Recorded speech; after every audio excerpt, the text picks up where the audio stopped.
Judge Dredd, Dredd vs. Death is an underrated and largely forgotten sci-fi FPS developed and published by Rebellion in 2003, and this is my review of the game over 2 decades later.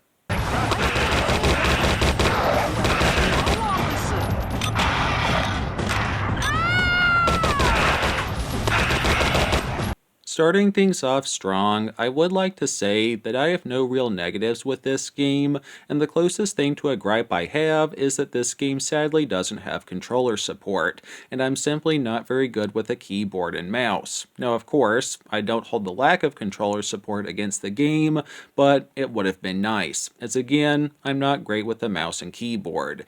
That out of the way, Dredd vs. Death runs flawlessly on modern hardware, so a massive W there.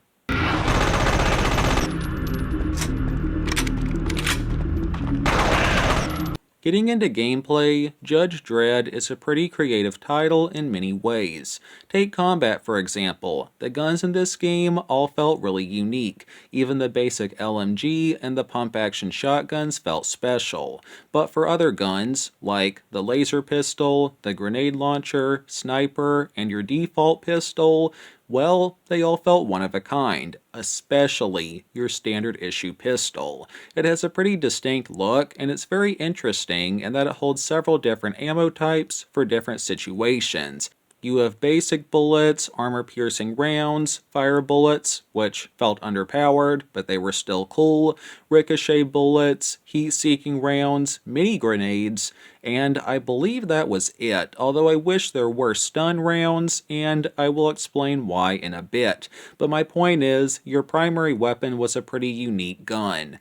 Apart from your sidearm, you can only hold one other gun, which you can loot from fallen enemies, or you can just find them lying around, and I'd say the shotguns and the machine gun were my personal favorite secondary weapons.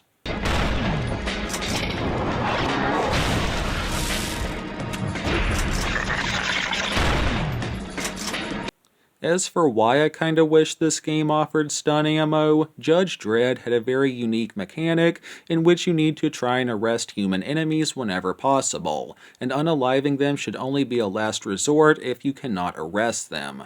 For one, this fit the theme of your character, Judge Dredd, being a police officer who is trying to serve justice, and also, if you can manage to get arrests instead of kills, it increases the score that you receive at the end of every level, and having a high score allows you to unlock bonus goodies in the MP and arcade modes. And finally, if you look in the bottom right corner of the screen, you'll see the law meter. It starts out at the halfway mark in every level, and you fill it up by making arrests or rescuing civilians in a couple of levels. If you keep a filled law meter, all's good, you get a high score. But if you have a lesser law meter, you receive a lower score, and if you manage to completely deplete your law meter, like by accidentally firing on surrendered enemies, the judges, or the other good guys, will go after you. Now I'm not really sure what happens from there, as I always tried to keep a full law meter, and it paid off, as the side content you can unlock is really cool, but I'll get more into that later.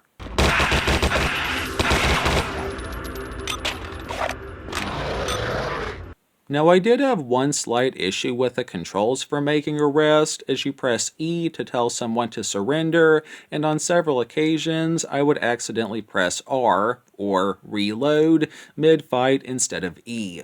But again, that was just me not being good with keyboard and mouse, and arrest would have been a lot easier with some kind of non-lethal ammo, but oh well. Freeze! Dude, I only just got out. I'm taking you down. Okay, Sentence is okay. 6 months, no parole. Now, not all enemies can actually be arrested, as some human enemies will never surrender, and some enemies, like vampires and zombies, cannot be arrested. I mean, what would you do with a captured zombie if you could arrest one? Oh, and the zombies in the Judge Dredd universe like to dance apparently.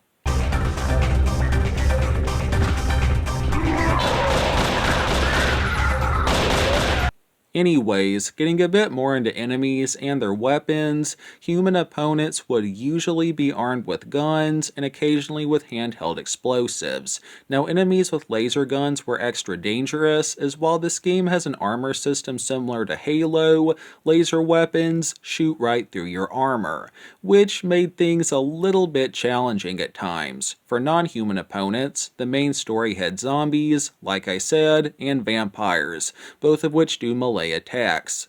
Basic zombies weren't that dangerous, but if you ran to a zombified judge, they could one-hit you with a full armor bar and half a bar of health, and vampires could knock out your armor and then deal heavy damage to your health bar in a single attack, so they were high priority targets. And like I said, this title has an armor system similar to Halo, in which you have regenerating armor that absorbs 100% of damage until depleted, and then your non-regenerating HP starts to take hits. But where Judge Dredd differs is with medkits. In Halo, you use a medkit as soon as you come into contact with one just lying around. In Dredd vs. Death, you pick up medkits by walking over them.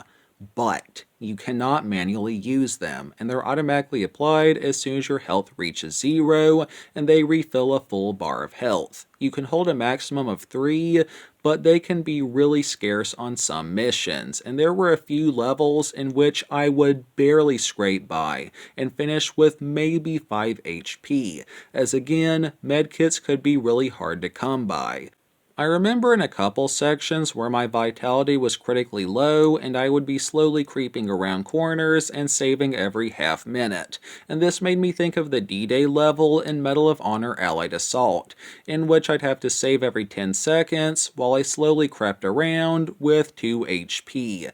But yeah, one could say that Dredd vs. Death is a bit harder than modern FPSs with regenerating health. But I honestly appreciate the challenge offered in this game compared to more modern shooters. Drop it. There's an ISO cube with your name on it. You're gonna spend the rest of your natural life in the cubes. Normal combat out of the way, this title does contain several boss fights, all of which were okay except for the final boss, which was insanely easy for some reason. As for level design and mission objectives, the levels themselves were often pretty big and open, and sometimes you would have to find your own way, and other times you had objective markers. And while I did get lost once or twice, it wasn't anything game-ruining, and objectives were usually really straightforward. Fight these enemies, save these people, a couple of escort sections, stuff like that.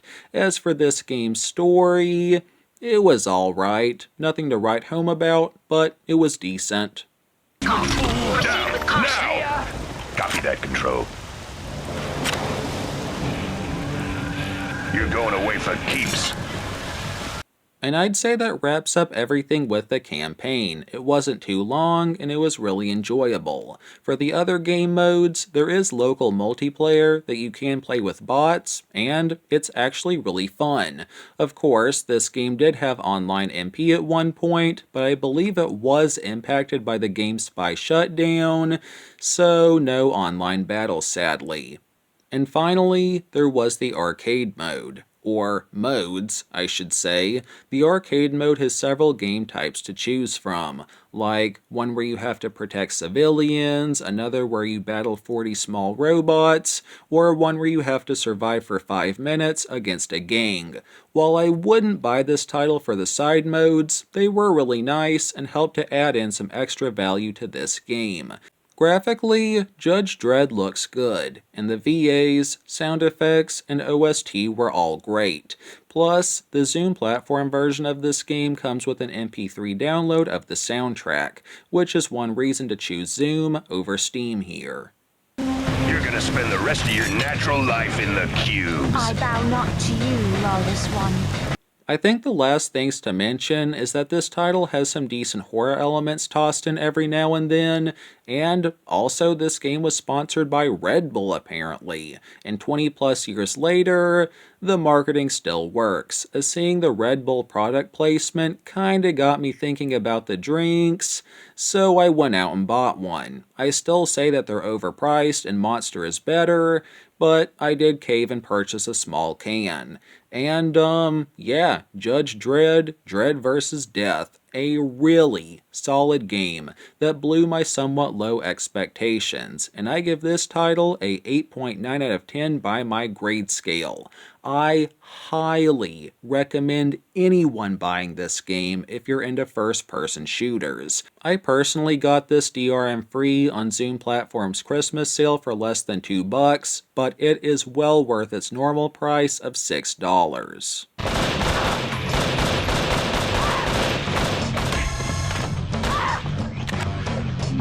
As far as a similar game I could recommend, maybe Medal of Honor Allied Assault. And I'd say that wraps up my review itself for today.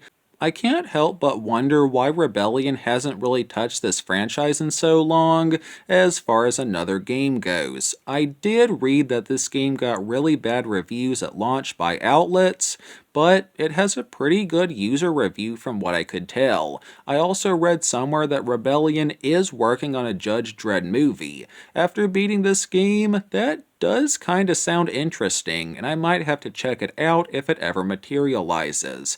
And for anyone new here, I mostly review and discuss video games, and while I cover a lot of Xbox 360 titles, I do cover other devices as well, like today. Thanks for watching and for putting up with my not great narrations, I really do appreciate it. As for our Bible verses of the day, I read Galatians 5:22 through 23 NIV. But the fruit of the Spirit is love, joy, peace, forbearance, kindness, goodness, faithfulness, gentleness, and self-control. Okay, well, that's my vid. Like always, all of my content is man-made, and I do not consent to my voice and likeness being modified, altered, and copied by robots in any way, shape, and form. Jesus is king, and he loves you all, and my foot is starting to fall asleep, so I gotta go. Have a good one. Peace. Adam, living or dead, justice will be served.